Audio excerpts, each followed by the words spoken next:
Alright mga kadugo, no? Samahan niyo ko, gagawa ko at magre-repair ako ng kulungan ng pusa dahil malapit ng mga naksinala. So, re-repair ko lang ng konti para meron siya patungan o paliman. At doon siya mga nasa taas. Kaya samahan niyo, gawa tayo.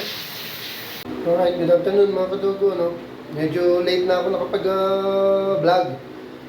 Ito, gagawin ko yung kulungan ng pusa. Lalagyan ko sila ng maayos na patungan dahil ramdam ko mga anak ko ito sinala mga kadugo. Kaya lalagyan ko ng maayos na patungan.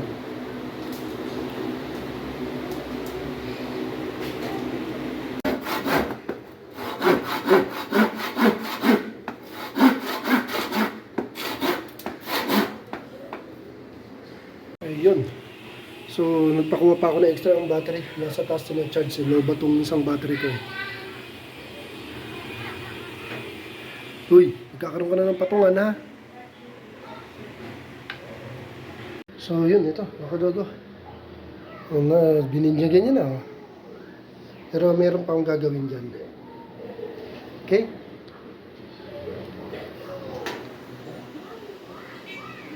Ito na. Mga kadogo yan. Ni-enjoy na ni Nala. Oh. Lalagyan ko siya dito ng mating. And for sure naman, bababayan pag wiwiwi at pupupo. Importante ito para komportable sila dahil minsan naglilinis kami dito, nababasa yung mating. So, hindi advisable mabasa ang pusa, lalo na kung makita na.